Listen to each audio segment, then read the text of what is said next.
Welcome to Unhinged Magi. So I'm back, guys, and again, it's just me. Dan is actually still taking a break. He's doing great. Thank you, every one of you guys, for checking in on him and asking how he's doing. We both really appreciate it. But yeah, the guy's doing real good. He's just taking a break. That's all. He'll be back with us pretty soon.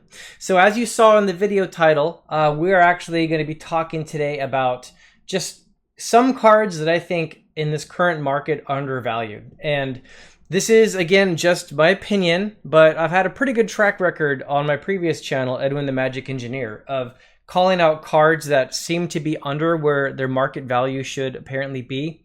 And there's a few of them that just, like, I keep watching them and thinking, like, what's going on with these cards? You know, that these don't really fit. You know, the supply demand doesn't seem like it's quite catching up to the real usefulness of this card for like various reasons. There seem to be under market value.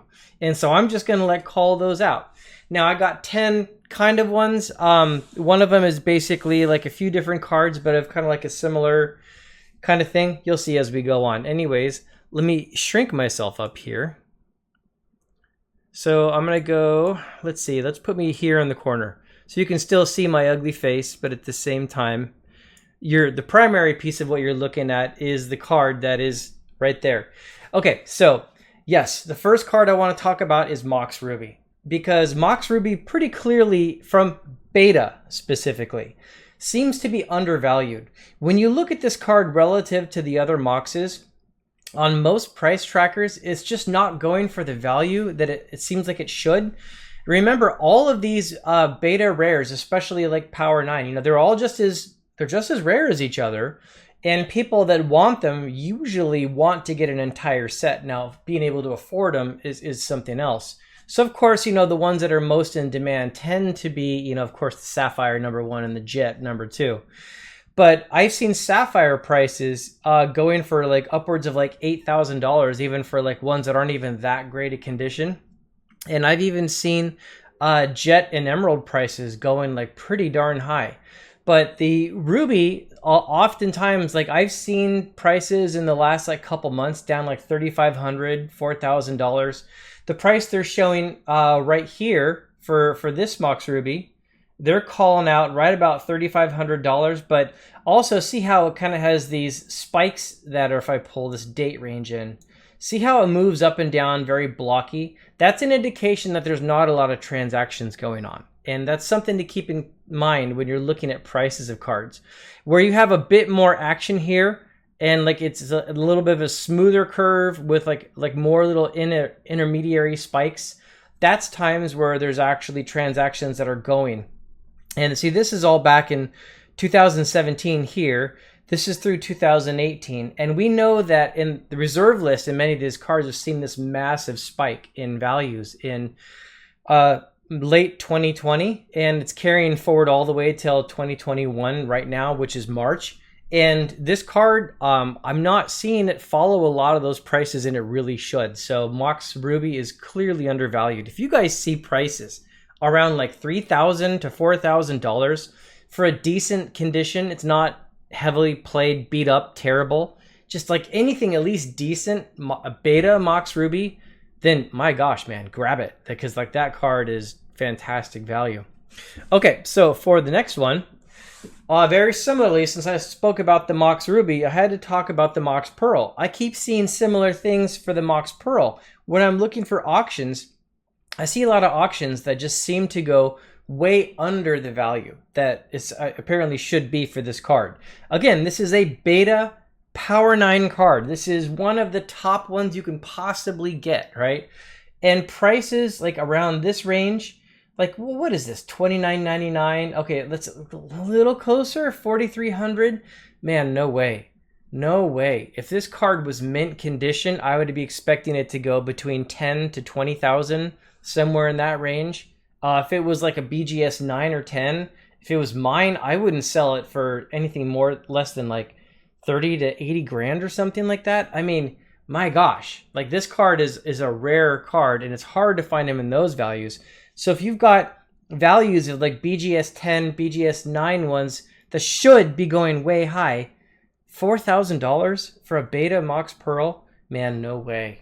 No way. This card is one of the most sought after cards out there. There's no way this value is justified. So you see it anywhere, 3,000 to 4,000.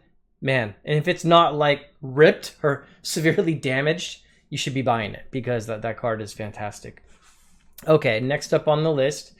So I just went ahead and stuck with Beta for a little bit longer, and I'm looking now at Regrowth. Now, just a little while ago, Regrowth, as we go back here in 2017, was still going for prices like around, as you can see right here on the screen. You're still seeing prices around like $30, $40, something like that, and its value has picked up recently. Now, clearly, this card it's an uncommon versus being an actual rare. So that brings it down a lot. It was also reprinted in an awful lot of sets. Like if this is even in like revised. And so there's a bunch of them that are actually out there. However, you start comparing this card to like what you'll see with like other highly played beta uncommons. Another perfect one to think about is Demonic Tutor. Now, of course, Demonic Tutor might possibly be the best uncommon that's out there in beta. But Regrowth, don't forget, is also a restricted card. This card is so good that they restricted it to one since forever. And there's no way they would allow there to be more than one in almost any format that I play, because then you just go get the other broken cards that are just way overpowered. It's way too cheaply costed. And beta, an uncommon in beta, you guys, is still very rare. So if you've got Demonic Tutors pushing like $700 to like $1,000 for like a beta Demonic Tutor, there's no way $120 beta Regrowth is justified, in my opinion. Like, that card is way too good. Anyone who wants to play Regrowth could go to this version, and in any other format that Regrowth is allowed in, you could start showing off your coolness by dropping a beta Regrowth on the table, which includes an awful lot of other formats, by the way. So yeah, in my opinion, this is way undervalued. I would expect to see a card like this even closer to $400, honestly. Okay, next up on the list. So the Urzatron lands, I'm just showing one of them at the moment. Now, this is an antiquities version. And you can see here on the price chart, people started figuring out that these cards are in fact rare. Now, here's the thing though, guys. This card is played in an awful lot of formats. People play this in EDH to some extent. They'll play this in like constructed decks. It has entered standard off and on many times over the years. I mean, they're decently balanced because like they're easy to like deal with if you have any form of land destruction, but these things can spin out of control really fast. And the point is, they're allowed in a lot of formats and they're very heavily played. I mean, there's a whole deck archetype that's referred to like with these, like the Urzatron lands, right? Because like they're just so good, and these are the original ones. Now, I realize that most of them aren't super hard to find with antiquities, but other antiquities cards that are very highly playable have gone up in value quite a bit, and people seem to always go back to the originals.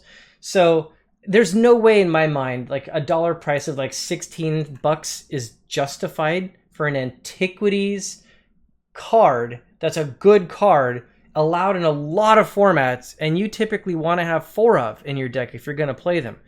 That doesn't make sense to me. I would be looking more for a price like $50 on these, and I'm honestly surprised they've taken this long to actually go up. So not the 4th edition, not all those, not Chronicles, whatever. I'm talking about antiquities Urza's lands. I think they're way undervalued. Okay, now this one I spoke about on my Instagram a long time ago, Argothian Pixies, and I'll talk about them again because there's a lot of brown decks that go around old school format specifically, because a lot of people like to play multiple colors, and they like to drop things like Abyss in, then play all their artifact creatures, or Mishra's Factory is a huge card in the old school format, and Argothian Pixies just runs right through. Kind of like a Savannah Lion that costs 1 more, but then like can blow right past a Mishra's Factory. So they're pretty fantastic, honestly. And they are an antiquities common, yes, but remember, this is original Magic cards. This stuff you're looking at is like 27 years old. And $1.54? No way, man. If I was into buyouts, honestly, I'd probably start buying out this thing like crazy. I would probably pick every one of them up I possibly could. This is stupid for this card to be this price. I'd be looking more like 20, 30 bucks on something like this. And yes, I understand there was a decent amount of antiquities commons, but again, 27-year-old cards, not a very large print run. This is original print, and it's a really good card actually in the format. Okay, moving on. Unstable Mutation, we're shifting over to Arabian Nights. This card is a fantastic card. Now you got to keep in mind, in the older Magic sets, doing 3 damage for 1 mana was already pretty good. You think about Giant Growth, Lightning Bolt, things like that. So the 3-for-1s. Well, Unstable Mutation is a card that sits around and lets you get actually quite a few more points in. As it shrinks down, if you use this properly, you're going to do up to around 6 additional damage for that 1 blue. If you put it on a creature that you can keep getting through. And you can also put it on something just as a defensive tactic if you have a way to just delay them a few turns and buy yourself time to set up your board state however you need to actually set it up. You can even use it as creature removal. If they have a creature on their side that they're not going to actually use for attacking or blocking, then like say they got a time elemental or something, you could drop it on the time elemental, make them waste like a bounce or something on it, or put it on something that like, I don't know, just something they really don't want to block with because they don't want to like lose it or risk it. So the point is it can actually be an actual creature removal. Now, 3-for-1 is good. I've used this in aggressive decks very effectively over the years. In fact, I've had some extremely high finishes in events, like even years ago, first place finishes in events using Unstable Mutation. And it's kind of a surprise card because blue doesn't always have that kind of aggression. Now, looking down here at the price chart, you can see that it started to take off a little bit, but what prices are we talking about here? We're going from $4 up to like, ooh, $6? My gosh, guys. This is an Arabian Nights card. It is the very first expansion to ever happen in Magic the Gathering. And this is a pretty decent card anywhere it's actually played. I bet you could play this in just about any format and get at least a decent amount of use out of it. So $6 for an Arabian Nights card, original print that's useful? No way. That's just ridiculous. Way too low.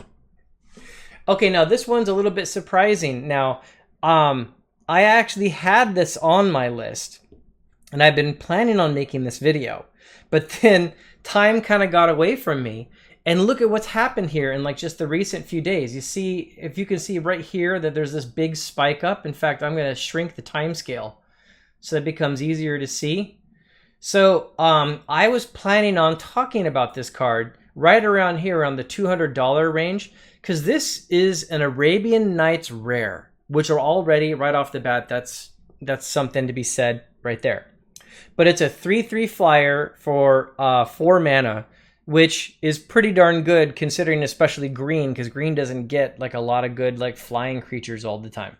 But the ability that it has, I actually, when I first saw this years and years ago, I thought that ability isn't very good because I just looked at it and thought, well, this guy will just kill himself. But you know what actually happens a lot of time is if you play this one in a decently aggressive deck, you drop all this damage out there and then you aggressively hit the opponent really hard and as fast as you can. And then the if-biff comes out on like turn 3 to 5, something like that. And your opponent is hopefully already down to like 10 life, 8 life, something like that. So then he'll swing for 3, and then you can drop additional greens, and that additional green, you can just finish your opponent off. And so I've noticed that most of the time when I play this card, at least in the old school format, my opponents don't actually activate the ability. And say they did. Say worst case scenario, you play this card for 4, and then they dump 3 greens into it and they kill the creature and themselves. Well, if you were playing a good aggressive deck, you already had them at lower life than you. And if they do that, then the card wasn't wasted. You still tied up 3 of their colored mana and you forced them to do 3 damage to themselves even. So even like in the bad plan, it still basically works. But in the best plan, like if they have hope that they're going to be able to remove it, they might let it sit out there. Then you swing a couple times and then they finally say, okay, fine, I'm going to kill the stupid creature. Then they drop the green and blow it off the board or plow it or whatever. So the point is, it ended up being a lot better than I thought it was right off the bat for this. And I was going to talk about it and call out like Arabian Nights Rare. I'm like, dude, you got Jazam sitting at like $2,000. You got Serendeebs at like $1,000. And you got this one that's actually playable and it's rare. It's sitting at $200 for a 27-year-old card from the first expansion. It's like, oh, no way, no way. So, no, but unfortunately for me, I didn't move quick enough because now you can see this is the 14th, 15th, now today, the 17th. So just in the last few days, this card has started to spike. And so like I didn't get this video out to you guys in time. However, I still don't think it's actually at its point where it actually needs to move. I still think this card has room to grow because it is better than people think it actually is. And $300 is still way too cheap for an Arabian Nights Rare. Arabian Nights Rares are very low print run, guys. Very low. So keep that in mind. Okay. Now the next one is Kurdi. Kurdi has been a fantastic creature, and he's been a cheap card for an awful long time because those revised Kurdapes came out and then they just like littered the ground with like Kurdapes, you know, so there's Kurdapes everywhere. But similar to the last ones, this is an Arabian Nights card, first expansion. It's a very good comment. I mean, anyone who's played old school Magic has either played Kurdape or played against a Kurdape. And when it comes out on turn one, it's pretty threatening because it can block an attacking factory right off the bat. It can take down a Savannah Lion easily, sets back those Llanowar Elves. I've even had like, what was it? It was a turn 2 or 3 kill against Randy Bueller with a Kurdape one time at GP Vegas where I actually had a Kurdape sitting on the table and that's all I had. And then he tapped out and played a Jame Day Tome thinking that he was okay sitting at 20 life. And then that next turn, I dropped Unstable, I had double berserked it and swung for 20. And he was just shocked. He was sitting there looking at a Kurdape, it's sitting at 20 life, and all of a sudden he takes 20 damage the next time. And that's, of course, yes, that's also the power of Unstable and Berserk. But the point is, this has been a big creature for a long time. And a little while ago, I started actually trying to get together a playset of Kurdapes. And when I started looking around, I discovered, like, these things are hard to find, man. They're hard to find because everybody wants them and everybody wants a playset. And they're undercosted. $14? No way. I'd be thinking more like 50 on something like this, at least, if not more. It is an Arabian Nights card. That's a common that's highly playable. You know, I don't care if there's reprints. People want original cards, people. Okay, now we're shifting over to Legends, and I'm going to talk about Chain Lightning because Chain Lightning, there aren't a lot of reprints of this card, and even though there are, people want the originals. And it's a 3-for-1, just like Lightning Bolt is. It has the drawback of being a sorcery, and that's always been the thing that held it back a little bit. But when you're playing a burn deck, you're playing anything where you need like more bolts, Chain is the first thing you think of. And if an opponent is ever foolish enough to pay 2 red and then like hit you back with Chain, then you can really punish them. Now remember, with red, you're playing that fast aggression usually. And so if they hit you back for 2, it's like you get another free Chain. And if you plan it right, they don't know you have a Chain in your hand. You know you have a Chain in your hand. So you can decide to use it only when they don't have the 2 red available. Or if you want them to chain you back, do it when they do have 2 red available and you got 2 more red as well. You have control over that scenario. And the 3-for-1 is just fantastic. Not a lot of reprints of these, not enough to go around. And if you guys haven't understood the power of this, you need to look a little closer at why Bolt is so good. Now, yes, Bolt is a surprise factor. Bolt is an instant, right? But if you have bolts and chains in your deck, you can use the bolts for surprise factor, then use the chains anytime you could have used a bolt, but you just wanted that efficiency. If you can wait a tiny bit and use the chain, then save the bolt for the surprise, you're good. Fantastic card. $12 for a very playable original print Legends card? No, way too low. Way too low.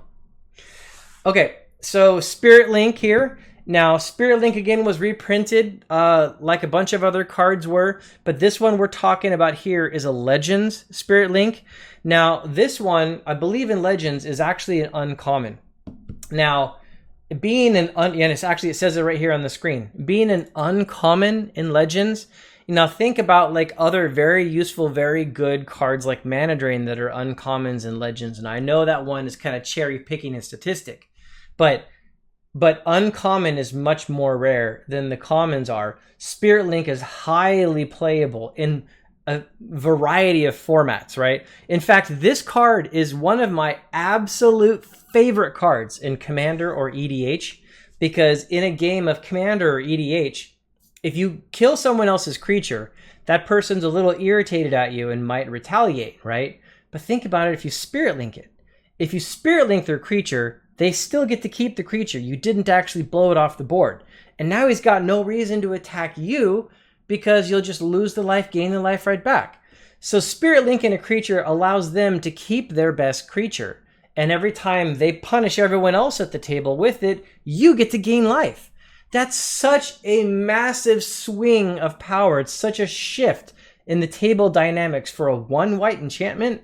This literally is like one of my absolute favorite Commander EDH cards.